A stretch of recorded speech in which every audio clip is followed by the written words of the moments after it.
ধন্যবাদ মাননীয় সদস্য জনাব আন্তজিব রহমান ভোলা 1, আপনার সময় 23 মিনিট। বিসমিল্লাহির রহমানির রহিম। মাননীয় স্পিকার, আপনাকে ধন্যবাদ। মাননীয় স্পিকার, প্রথমে আপনাকে অভিনন্দন। আমি মাননীয় প্রধানমন্ত্রী থাকলে অভিনন্দন দিতাম যে যোগ্য ব্যক্তিকে যোগ্য জায়গায় বসিয়েছেন, সেজন্য আপনাকে আন্তরিক অভিনন্দন। মাননীয় স্পিকার, আমি প্রথমেই আমার এলাকা নিয়ে কিছু কথা বলতে চাই।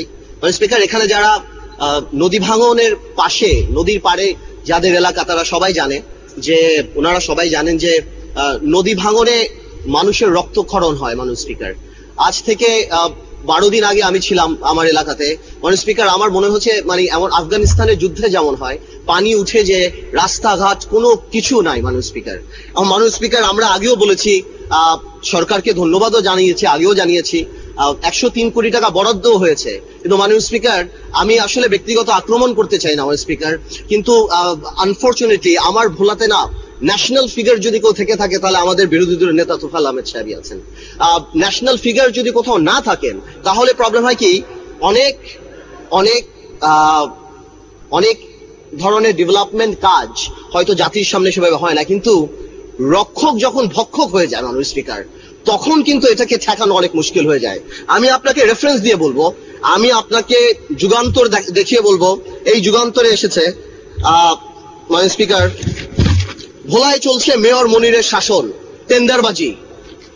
ইভেন কি আওয়ামী লীগের 2 গ্রুপও এই টেন্ডার যখন বের হয়, এত যেই লেভেলে হায়না যেমন মাংস দেখলে করে, সেই লেভেলে কাজগুলি হয়। কয়েকদিন আগে 52 কোটি টাকার টেন্ডার হয়েছে। মাননীয় স্পিকার, কিভাবে ভাগ হয়েছে আমরা বলতে পারি না। আমি সরকারকে অনুরোধ করব, আমার এলাকাতে সেনাবাহিনী দেওয়ার জন্য, এই কাজগুলি করার জন্য। যদি না দেওয়া হয়, এই কাজ করা সম্ভব হবে না। মাননীয় স্পিকার, ভোলার গ্যাস নিয়েও একটু বলবো। গ্যাস লাইন অনেকদিন ধরে দেওয়া হচ্ছে, কিন্তু সাধারণ মানুষের কাছে গ্যাস লাইন পৌঁছাচ্ছে না। আমি প্রথমেই এই কথাগুলি আরম্ভ করছি, বিকজ মানুষরা বুঝতে চায় না যে আমরা বিরোধী দলের নেতা। তারা মানতে চায় না যে গণতান্ত্রিক ফ্রমে আমরা কাজ করতে পারি না, কিন্তু আমাদের হাত যে কতখানি বাধা, সেটা আসলে গ্রামের মানুষরা বুঝতে পারে না। আমরা যখন এলাকায় যাই, আমরা তাকাতে পারি না তাদের দিকে, কি যে কষ্ট, অবাক হয়ে তাকিয়ে থাকে আমাদের দিকে। মানে আমার মনে হয় যে আমরা নিরুপায়, আমাদের যে এমপি বানিয়ে তারা ভুলই করেছে। মাননীয় স্পিকার, নদী ভাঙনের পাশাপাশি আমি গ্যাসের কথাও বললাম।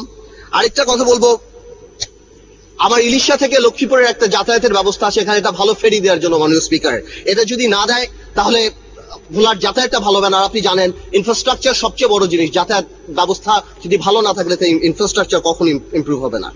মাননীয় স্পিকার, একটু ন্যাশনাল ইস্যুতে কথা বলি। সাভারের যে রানা প্লাজা, এই রানা প্লাজা নিয়ে একটু কথা বলতে চাই। মাননীয় স্পিকার, রানা প্লাজায় সরকার যেভাবে হ্যান্ডেল করেছেন, আমি কোনোভাবেও বলবো না মাননীয় স্পিকার যে আমরা যদি সরকারে থাকতাম এর চেয়ে অনেক ভালো কিছু হ্যান্ডেল করতে পারতাম। যেভাবে মিডিয়া কাজ করেছে, যেভাবে সাধারণ মানুষ এগিয়ে এসেছে, বোঝা গিয়েছে আসলেই মানুষ মানুষের জন্য। কিন্তু একটা প্রশ্ন, আমার একটা লক্ষণীয় ব্যাপার মাননীয় স্পিকার, সাভারের রানা প্লাজা কিন্তু একটা ঘটনা বলে যে আমরা কত নিরুপায়। একটা বিল্ডিং ভেঙে গেল, 1500 লোক মারা গেল। একটা ভূমিকম্প যদি হয়, 1000 বিল্ডিং যদি পড়ে যায়, তাহলে এই দেশে 15 লক্ষ মানুষ মারা যাবে। মাননীয় স্পিকার, আমার কাছে মনে হয় কি যে আমাদের প্রায়োরিটি ঠিক করা উচিত। আমি যখন টেলিভিশনে অ্যাড দেখি রানা প্লাজার ঘটনার সময়, যে আপনারা অক্সিজেন নিয়ে আসুন, আপনারা হ্যাক্সোব্লেড নিয়ে আসুন, আপনারা ড্রিল মেশিন নিয়ে আসুন। মাননীয় স্পিকার, আমাদের কাছে ড্রিল মেশিন নাই, আর আমরা রাশিয়া থেকে 10,000 কোটি টাকা অস্ত্র কিনি। মাননীয় স্পিকার, এই অস্ত্র আমরা কার সাথে যুদ্ধ করব? মাননীয় স্পিকার, সরকারের তরফ থেকে বলা হয় যে এই অস্ত্র নাকি আমরা সস্তায় পেয়েছি। মাননীয় স্পিকার, সস্তায় যদি তাজমহল বিক্রি করে আমরা কি কিনবো? আসলে এই 10,000 কোটি টাকার অস্ত্র কিনে সেনাবাহিনীর বিডিআর পিলখানায় যে ক্ষতি হয়েছে, আর শেয়ার মার্কেটে যেভাবে ভাতে মরেছে, কোনো লাভ হবে না এই 10,000 কোটি টাকা দিয়ে অস্ত্র কিনে। মাননীয় স্পিকার, আমাদের আসলে প্রবলেম কি, সরকার বলে, বঙ্গবন্ধুর কথা বললেন, আমি ফেরত আসবো, সোনার বাংলা করবেন। মাননীয় স্পিকার, সোনার বাংলা আপনি কাকে দিয়ে করবেন? ছাত্রলীগ, যুবলীগ? আগে বের করতে হবে সোনার সন্তানেরা কারা। এই শ্রমিকেরা সোনার সন্তান। মাননীয় স্পিকার, যারা বিদেশে গিয়ে $25 বিলিয়ন পাঠায় বলে আমরা এখানে এসির বাতাস খাই। মাননীয় speaker, these are the golden labours of Bangladesh. আসলে আমাদের প্রবলেম কি, আমরা এদেরকে সম্মান করি না। যদি সম্মান করতাম তাহলে ভালোবাসতাম, আর যদি ভালোবাসতাম তার সাথে দায়িত্ববোধ আসতো। আপনি দেখুন, কয়েকদিন আগে নিমতলির ঘটনা ঘটেছে, কি লাভ হয়েছে? সেখানে এখনো সেই কেমিক্যাল বিক্রি হয়। কয়েকদিন আগে তাজরিন গার্মেন্টস এর অবস্থা হয়েছে, সেখানে কি হয়েছে মাননীয় স্পিকার? এখনো কিন্তু যে গত পরশুদিন বিষাক্ত পানি খেয়ে মৃত্যুর সাথে পাঞ্জা লড়ছে 125 জন শ্রমিক। মাননীয় স্পিকার, আমাদের এটা উপলব্ধি করতে হবে যে এই শ্রমিকরাই মেড ইন বাংলাদেশকে ইনভেন্ট করেছে সারা বিশ্বে। এরাই সোনার শ্রমিক। মাননীয় স্পিকার, এদের কথা যদি বলতে হয়, আরেকজনের কথা বলতে হয়, যে দলে বিদেশে আমাদের যে ভাইয়েরা কাজ করে। মাননীয় স্পিকার, ওই একই কথা চলে আসে। আমরা কাউ আদম ডাকি, আমরা তাদেরকে লেবার ডাকি। তারা যে আন্তর্জাতিক বিমানবন্দর আসলে তাদের সাথে কেমন ব্যবহার করা হয়। আজকে কালের নিউজ আছে, ওমানে মাননীয় স্পিকার 30 জন বন্দী আছে। কেউ কন্টেইনারে থাকে, স্পেশালি ইউএই থেকে আরম্ভ করে সৌদি আরব, লন্ডন, গ্রিস, যেসব জায়গায় আমাদের শ্রমিক ভাইয়েরা থাকে। কেউ কন্টেইনারের মধ্যে থাকে, কেউ জঙ্গলে থাকে, কেউ এমন অবস্থায় থাকে 100 স্কোয়ার ফিট জায়গার মতো 100 মানুষ সেখানে থাকে। মাননীয় স্পিকার, বিদেশে যারা অ্যাম্বাসেডাররা থাকে তারা কি শুধুমাত্র আমরা ওমরা করতে গেলে আমাদের প্রোটোকল দেওয়ার জন্য, মন্ত্রী মিনিস্টার গেলে তাদের সুটকেস টানার জন্য? আমি জানতে চাই, মাননীয় পররাষ্ট্রমন্ত্রী ছাড়া কয়জন এমপি বলতে পারবেন যে সৌদি আরবে আমাদের অ্যাম্বাসেডারকে? কয়জন বলতে পারবেন ইউএইতে আমাদের অ্যাম্বাসেডারকে? মাননীয় স্পিকার, ব্যুরোক্রেটিক আমলা বা এই টাইপের লোকদেরকে অ্যাম্বাসেডার যদি বানাই, আমি জানি, আমার মনে হয় বাংলাদেশের সবচেয়ে বড় পলিটিশিয়ানদের মন্ত্রীর পদমর্যাদা দিয়ে অ্যাম্বাসেডর বানানো উচিত এদের কাছে। বিকজ এদেরকে যদি আমরা রেসপেক্ট না করি মাননীয় স্পিকার, আপনি জানো আমাদেরকে ভিআইপি দেওয়া হয় এয়ারপোর্টে। মাননীয় স্পিকার, আমাদেরকে ভিআইপি দেওয়া হয়, এবং আমরা যখন দেখি এরা দাঁড়িয়ে থাকেন, একটা পুলিশ থেকে আরম্ভ করে কাস্টমস পর্যন্ত তাদের হয়রানি করেন যে এই টিভি আপনি কোথা থেকে এনেছেন, এটা আপনি।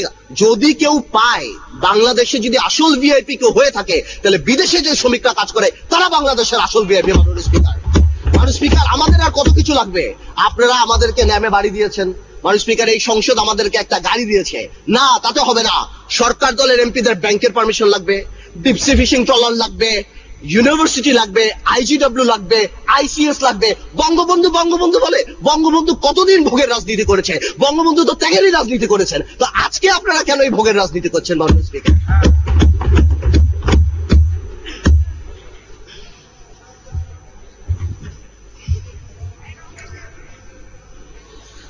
মাননীয় স্পিকার, আমি তো হেফাজত ইসলাম নিয়ে কথা বলতে চাই। মাননীয় স্পিকার, মাননীয় স্পিকার, হেফাজত ইসলামের প্রতি আমাদের দৃষ্টিভঙ্গিটার ব্যাপারে আমি একটু কথা বলতে চাই। মাননীয় স্পিকার, আমি দেখলাম আলামা শফি সাহেব 90 বছর বয়স, হেলিকপ্টার করে কোথায় গিয়েছেন? বড় নিউজ পেপারে চলে আসলো আলামা শফি সাহেব হেলিকপ্টারে গিয়েছেন। কোথায় টাকা পেল? আমাদের তোফায়েল আহমেদ সাহেব গত 4 বছরে 40 বার ভোলাতে হেলিকপ্টারে গিয়েছেন। এই ব্যাপারে কিন্তু কেউ প্রশ্ন করলেন না। আমি মনে করি মাননীয় স্পিকার, আপনারা আমাকে একটু মাফ করবেন, আপনারা আমাদের ঐক্যতাও আমি একটু কথা বলে নিই। মাননীয় স্পিকার, গত 30 বছর গণতন্ত্রের নামে ক্ষমতার লড়াইয়ে আমরা যেই পরিমাণ গাড়ি ভেঙেছি, আপনারা যেই পরিমাণ গাড়ি ভেঙেছেন, 1 বছরে জাপান এত গাড়ি বানায় না।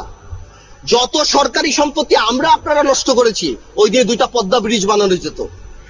আমরা যদি বাংলাদেশ জিন্দাবাদ বলে গাড়ি ভাঙি, সেটা সহিংস আন্দোলন। আপনারা জয় বাংলা বলে গাড়ি ভাঙলে সহিংস আন্দোলন। আল্লাহু আকবার বলে হেফাজত যদি গাড়ি ভাঙে, তাহলে তারা জঙ্গি হয়ে যায়। এইটা কি ধরনের কথা? মাননীয় স্পিকার, জঙ্গি কেন বলছি? জঙ্গি is a very dangerous term. আমরা যখন এখানে লোকাল পলিটিক্স এর জন্য জঙ্গি বলি, বিদেশে আমাদের ভাবমূর্তি সাংঘাতিক ভাবে নষ্ট হয়। আওয়ামী লীগ সরকারই তো সবচেয়ে বেশি ক্রেডিট নেয় যে আমরা জঙ্গি থামিয়ে দিয়েছি।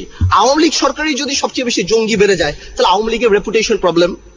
হেফাজত ইসলাম নিয়ে আরেকটা কথা বলছি। আওয়ামী লীগের যে পলিটিক্যাল ক্রাইসিস যেটা দেখা গিয়েছে, হেফাজত ইসলাম আসলো কেন? মাননীয় স্পিকার, হেফাজত ইসলাম কিন্তু আসেনি যখন আমরা বিভিন্ন জায়গায় মডেল লাইসেন্স দেই, যখন আমরা সিনেমা হল ওপেনিং এ মিলাদ দেই, যখন আমরা ব্যাংক ওপেন করি মিলাদ দিয়ে, তখন কি হেফাজত আসবে?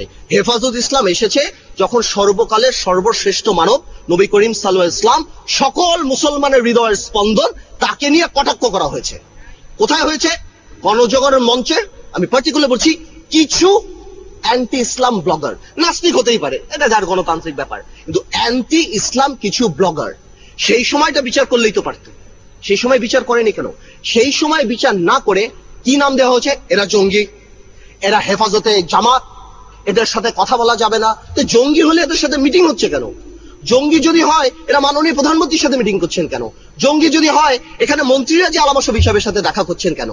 আসল কথাটা সেটা না। আসল কথা হলো রাজীবকে নিয়ে। রাজীব যিনি মারা গিয়েছিলেন, আই উইল নট গো, আমি বলবো না রাজীব অ্যান্টি মুসলিম নাস্তিক কি ছিল না ছিল, কিন্তু there was a controversy because 886/2012 writ পিটিশনে সেই খাবা বাবা নিয়ে কথা ছিল। আমার দেশের মাহমুদুর রহমান সাহেবকে অ্যারেস্ট করা হয়েছে, যদি কি কারণে অ্যারেস্ট করা হয়েছে সেটা আমি পরে আসছি, বাট এটাকে তো কেউ কোনোদিন মানা করেনি যে না এটা মিথ্যা কথা। হ্যাঁ, সরকারের তরফ থেকে অনেকে মিডিয়াতে বলেছেন যে না কি করা হচ্ছে, এটাকে নতুন করে বানানো হয়েছে, এটা আসলে এরকম ছিল না। আসলে ব্যাপারটা কি, যদি নতুন করেই বানানো হয়, খাবা বাবা যদি আসলে রাজীবের না হয়ে থাকে, তাহলে ওটা কেন সত্য হবে যে ওই 4 জন যারা মার্ডার করলো তারা ওই খাবা বাবা পরে রাজীবকে মার্ডার করলো? তার মানে খাবা বাবা আগেই ছিল। আওয়ামী লীগের টেকনিক্যাল প্রবলেম হয়ে গেছে, এই অ্যান্টি ইসলাম লোককে আওয়ামী লীগ এখানে শোক প্রস্তাব দিয়ে আওয়ামী লীগ জাতীয় বীর বানিয়েছেন, এবং বাংলাদেশে যে নবী করিম সাল্লাল্লাহু আলাইহি ওয়াসাল্লামকে কটাক্ষ করে গেছে তাকে এই পার্লামেন্টে জাতীয় বীরের মর্যাদা দিয়েছে। অ্যাজ ইফ মন্ত্রীরা শার্লক হোমস, কেউ মারা যাওয়ার 1 ঘন্টার মধ্যে যে মন্ত্রীরা বলে দিচ্ছে এটা এ মেরেছে, এটা ও মেরেছে। তো জামাত ইসলামী যে খুব, শিবির যে খুব ভালো আমি তা বলছি না, কিন্তু শিবির যদি মেরে থাকে, আমার কথা হলো, এবং এতে যদি জামাত ইসলামী রাজনীতি না করতে পারে, তাহলে বিশ্বজিৎ মারা যাওয়ার পর ছাত্রলীগ কিভাবে রাজনীতি করে বাংলাদেশে? আমার প্রশ্ন সেটা।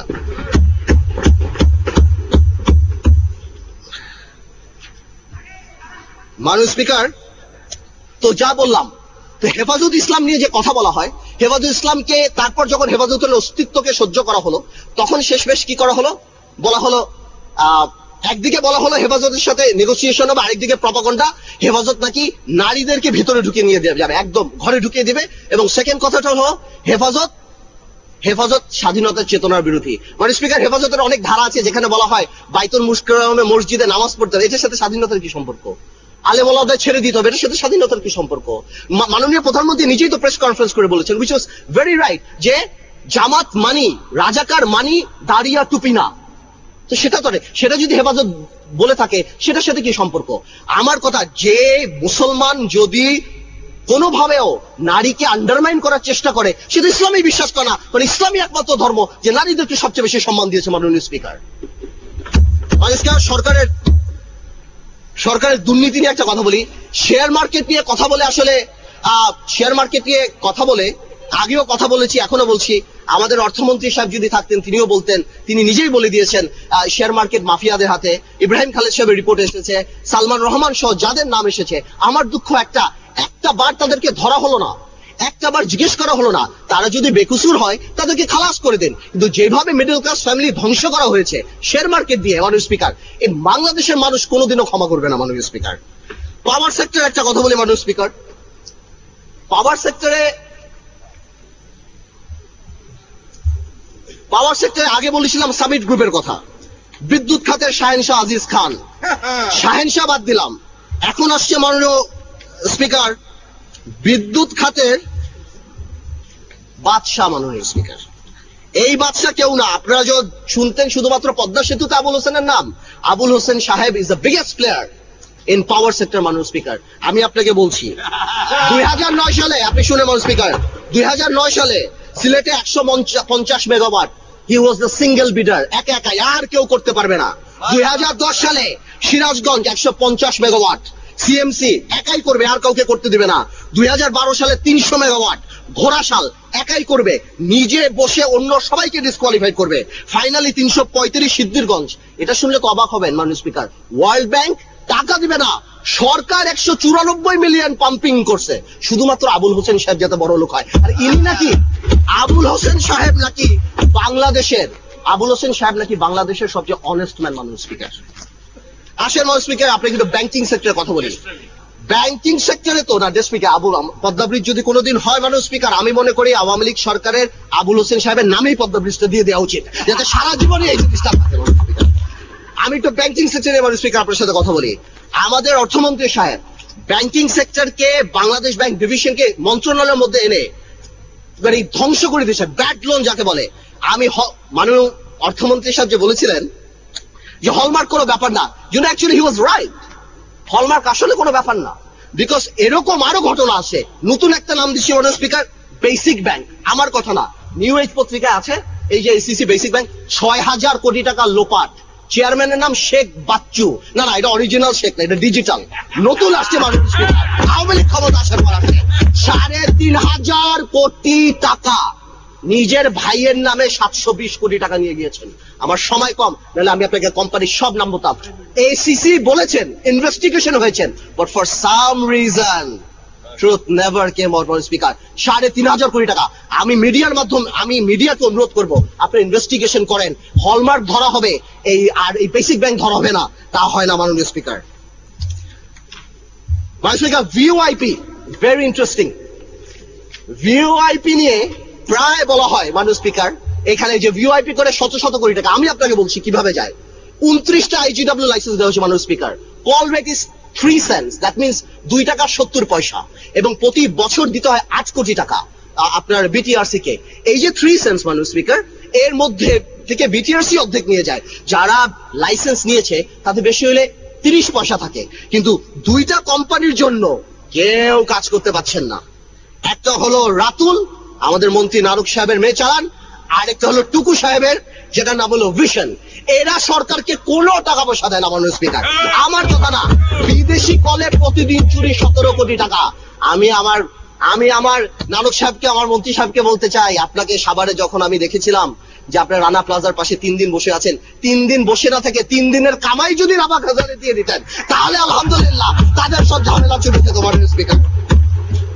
মাননীয় স্পিকার, পদ্মা সেতু, আসলে 6 মিনিট সময় বাকি আছে, আমি কি সময় বাড়াবে না? 6 মিনিট সময়। পদ্মা সেতু নিয়ে আমি তো কথা বলি। পদ্মা সেতু বাংলাদেশ ইতিহাসের সবচেয়ে বড় ন্যাশনাল ইন্টারন্যাশনাল এম্বারাসমেন্ট, এবং এটা শুধুমাত্র গভর্নমেন্টের ব্যর্থতার জন্য এটা ফেল হয়েছে মাননীয় স্পিকার। আমরা এখনো আশা করি সরকার যাতে পদ্মা সেতুটা ঠিক করে করতে পারে। আমি কিছু বেসিক পয়েন্টে যাচ্ছি, যেহেতু মাননীয় স্পিকার সময় অনেক অল্প, এত অল্প সময় কথা বলা যায় না।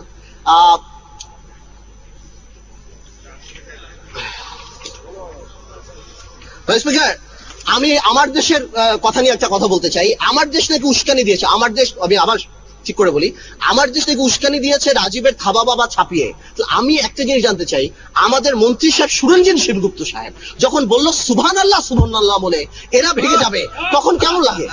তখন এবার আজকে যে বাংলাদেশে যদি কালকে 1 লক্ষ লোকের একটা মিছিল বের হয় এই বিচারের জন্য, তাদেরকে দোষটা কার হবে? আমাদের মন্ত্রী সাহেবের হবে, না ওই 1 লক্ষ লোকের হবে? সুরঞ্জন সাহেব গুপ্ত বাংলাদেশের ভেটারান পলিটিশিয়ান। আমি এখানে বসে আপনার মাধ্যমে বলতে চাই, ভেটারান পলিটিশিয়ান, গ্রেট পার্লামেন্টারিয়ান, সবসময় ওয়েস্টমিনিস্টারের কথা বলে। আমি একটু মনে করিয়ে দিতে চাই, Westminster Edwina Currie, member of parliament South Derbyshire, Conservative party থেকে রিজাইন করেছিল, শুধুমাত্র ভুলে বলেছিল এই ডিমগুলি খারাপ। কয়েকদিন আগে কংগ্রেস মন্ত্রী রাওয়ান কুমার, অনেকটা সিমিলার, রাওয়ান কুমার রেল মন্ত্রী, ভাতিজা টাকা সহ ধরা পড়েছে। এখানে কি পিএস না? হ্যাঁ, অনেকটা সিমিলার। হি রিজাইন। আমার কথা হলো, এতই যদি is a man of integrity, এতই যদি ইন্টেগ্রিটি থাকে, why doesn't he resign? Why doesn't he resign? He should resign and create an example in Bangladesh that I resign from Bangladesh. যদি আসলে ওয়েস্টমিনিস্টার বিশ্বাস করে। মাননীয় স্পিকার, তত্ত্বাবধায়ক সরকার নিয়ে মাননীয় স্পিকার, তত্ত্বাবধায়ক সরকার নিয়ে আমি একটা তত্ত্বাবধায়ক সরকার নিয়ে মাননীয় স্পিকার আমি একটা কথা বলতে চাই। মাননীয় স্পিকার, যদি সময় নষ্ট, আপনি আমাকে সময় দিবেন, কারণ আমি একদম ভালোভাবে, আমি কাউকে প্রশ্ন আরেক করছি না। তত্ত্বাবধায়ক সরকার নিয়ে বলি, মানুষের তত্ত্বাবধায়ক জন্ম কোথায়? 1991-এ 2টা দলের মিউচুয়াল রেসপেক্ট যখন ছিল না, 2 দলের মধ্যে যখন বিশ্বাস ছিল না, তখনই তত্ত্বাবধায়ক সরকার আসছে। মানে স্পিকার, আজকে কি আপনি মনে করেন 2 দলের সম্পর্ক ভালো?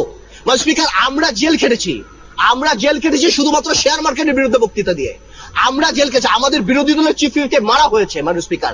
আমাদের এত লক্ষ লক্ষ মামলা মাননীয় স্পিকার, বিরোধী দলীয় নেত্রীকে বাড়ি থেকে যেভাবে বের করা হয়েছে মাননীয় স্পিকার, তারপর আপনি মনে করেন 2 দলের সম্পর্ক ভালো?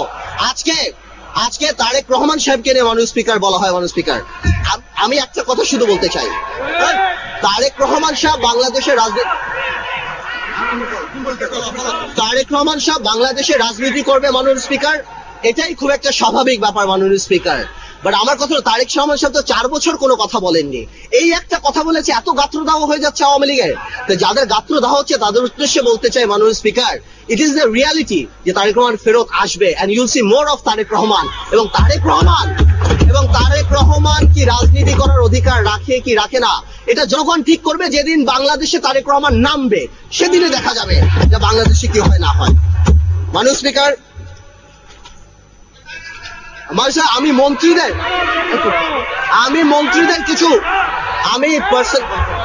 আমি পার্সোনালি মন্ত্রীদের কিছু ইমেজ ক্রাইসিস নিয়ে বলছি। আমাদের সময় মাননীয় স্পিকার 2জন ফেমাস মন্ত্রী ছিল, একজন ছিল আল্লাহর মাল আল্লাহ নিয়ে গেছে, আরেকজন মন্ত্রী ছিল উই আর লুকিং ফর শত্রুস। অনেক কন্ট্রোভার্সি ছিল এই আমলে মাননীয় স্পিকার। কালো বিড়াল ধাক্কা দিয়ে নাকি বিল্ডিং ফেলে দেওয়া যায় মাননীয় স্পিকার। আপনি কল্পনা করেন একটা মন্ত্রী সাহেব যদি বলে ধাক্কা দিয়ে বিল্ডিং ফেলা যায়, তাহলে তার মেন্টাল ক্যাপাসিটির কি অবস্থা, তাহলে এই মন্ত্রণালয়টা কত রিচ। এনিওয়েজ, কেউ বলে ধাক্কা দিয়ে ফেলা যায়, কেউ বলে কারো বেলাল, কেউ বলে চোখ উঠিয়ে ফেলবো, কেউ বলে কম খান, কেউ বলে আবার বিলবোর্ডের পোস্টার দেখে নাকি অ্যাক্সিডেন্ট হয়। এবং আমাদের উপদেষ্টা সাহেবরা কেউ হলমার্কের সাথে আছেন, আমাদের আবুল হোসেন সাহেব বাংলাদেশের প্রুভেন অনেস্ট ম্যান। তো এইভাবে যদি এতগুলি উইকেট পড়ে যায় একটা সরকারের ব্যাটিং করবে কে মাননীয় স্পিকার? এইভাবে কোনোদিন চলে না। এটা সবচেয়ে বড় ফেলিয়ার হলো ব্যুরোক্রেটিক টেকনোক্র্যাট পলিটিশিয়ান দিয়ে দেশ চালানো। আজকে যারা তত্ত্বাবধায়ক সরকার কথা বলে, সরকার তরফ থেকে প্রায় কথা আসে যে তত্ত্বাবধায়ক সরকার দিলে আবার সেনাবাহিনী আসবে। মাননীয় স্পিকার, সেনাবাহিনীর প্রতি আমার কোনো উইকনেস নেই মাননীয় স্পিকার, কারণ সেনাবাহিনীর সময় আমি অনেক লস করেছি। আমার পিতা মারা গিয়েছে, আমি চিকিৎসা করাতে পারি নাই এই সেনাবাহিনীর জন্য। তবে আমি একটা কথা বলতে চাই, 1/11 এর সময় এই শেখ সেলিম সাহেবকে যেভাবে অত্যাচার করা হয়েছে, জলিল সাহেব মারা গিয়েছেন, আল্লাহ বেহেশত নসিব করুক, তাকে যেভাবে অত্যাচার করা হয়েছে, ওবায়দুল কাদের সাহেবকে যেভাবে অত্যাচার হয়েছে, মাননীয় স্পিকার একটা হাবিলদারে তো চাকরি যেতে দেখলাম না মাননীয় স্পিকার। এবং আরেকটা কথা হলো মাননীয় স্পিকার, এখানে সংসদ উপনেতা বলেছিলেন মাননীয় প্রধানমন্ত্রীকে নাকি 20 পানে হত্যার চেষ্টা করা হয়েছিল, সেই সময় কারোই তো চাকরি যেতে দেখলাম না মাননীয় স্পিকার। আমি আপনাকে এটা সারা বাংলাদেশে জানার জন্য, ওই মঈন ফখরুদ্দিন সরকার যে আওয়ামী লীগের কত কাছের সরকার, সেটা আপনি বুঝবেন নোয়াখালী 3 আসনের রেজাল্ট দেখলে মাননীয় স্পিকার। যেখানে বাংলাদেশে আওয়ামী লীগের জয় জয়কার, সেখানে নৌকা মার্কা মাত্র পেয়েছে 4098 ভোট মাননীয় স্পিকার। কেন জানেন? মঈনুদ্দিন আহমেদের ভাইকে এমপি বানানোর জন্য আসল লোককে নমিনেশন দেওয়া হয়। এবং যার কারণে এই যদি মাইন্ডসেট হয়ে থাকে, আমার কথা আমরা চাই মাননীয় স্পিকার গণতান্ত্রিক পন্থায় যাতে করে ক্ষমতা বদল হোক। এই রাষ্ট্র কোনো কারণেই আজকে যখন উন্নয়নের উপর ভিত্তি করে আমরা ক্ষমতা পালা বদল হবে, সেই মুহূর্তে আমাদের ঠিক করা হচ্ছে কি মাননীয় স্পিকার, ঠিক করা হচ্ছে কে ইসলামিক কে নন ইসলামিক, মুক্তিযুদ্ধের পক্ষে মুক্তিযুদ্ধের বিপক্ষে, শাহবাগী অ্যান্টি শাহবাগী, Indian pro Indian anti Indian, secular non secular. মাননীয় স্পিকার, আমরা তো এখন বসে দেশ চালাবো এই চিন্তা করে যে আমরা কি ডেভেলপমেন্ট করেছি, সামনে আমরা ক্ষমতা আসলে কি করবো। আমরা যদি এইটাই না ঠিক করি মাননীয় স্পিকার, তাহলে তো আমরা বারবার 42 বছর আগেই পিছিয়ে চলে যাবো স্পিকার। মাননীয় স্পিকার, আপনাকে আবার অভিনন্দন মাননীয় স্পিকার। না, অসুবিধা লাগবে না, আপনাকে আবার অভিনন্দন মাননীয় স্পিকার। আমি মনে করি আসলে অবশ্যই গণতন্ত্রে ভোটাধিকার অনেক বড় একটা ব্যাপার, কিন্তু মাঝে মাঝে যোগ্য জায়গায় যোগ্য যে ব্যক্তি থাকে সেটা অন্য সবকিছুকে সুপারসিড করে মাননীয় স্পিকার। আপনাকে ধন্যবাদ মাননীয় স্পিকার। মিশন 90 সংবাদের পিছনে নয়, ভিতরে ছুটি।